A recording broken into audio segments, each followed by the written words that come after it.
Every ventriloquist today had either a Danny O'Day doll or a Paul Winchell, Jerry Mahoney doll, and they had Jimmy Nelson's instructional album. So many people working today go back to that. Jimmy Nelson's album was the perfect teacher for me, both of them. The first Instant Ventriloquism and then the follow-up, the blue one.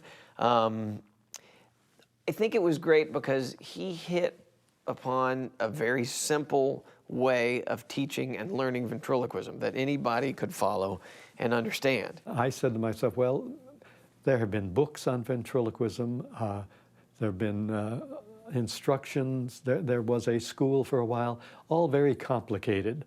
I said, if I could put together a record album with Danny O'Day on it and Farfel on it and myself, and the three of us talking to each other and talking to the people listening to this album, maybe we could make it more interesting. On the album, he's just a delight, just like he is in person. It came across, when I met him for the first time, I'm like, this is the same guy that's on the album. He's no different. He's this sweet man that is very funny with his characters. The voices are great, and it made me realize that what I'm about to learn is going to be fun. Danny? Yes, Nelson?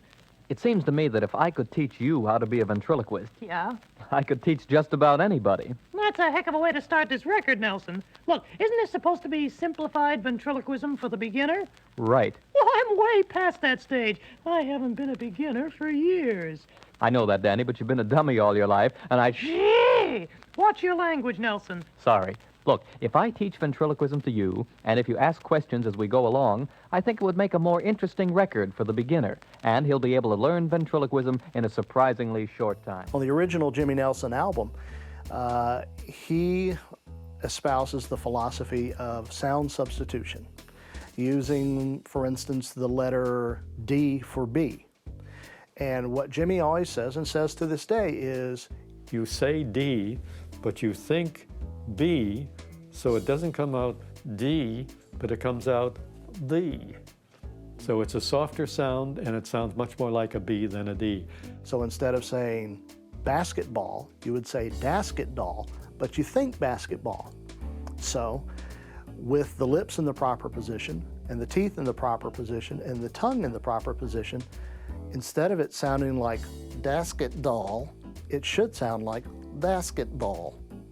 You can do that with all the letters of the alphabet that are difficult, and I think that's one of the things that the ventriloquists who got anything out of my albums picked up on.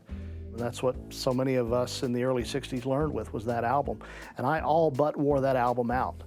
And I eventually got it. I understood Jimmy's role in it and how important it was, which I didn't initially, and from there I was hooked.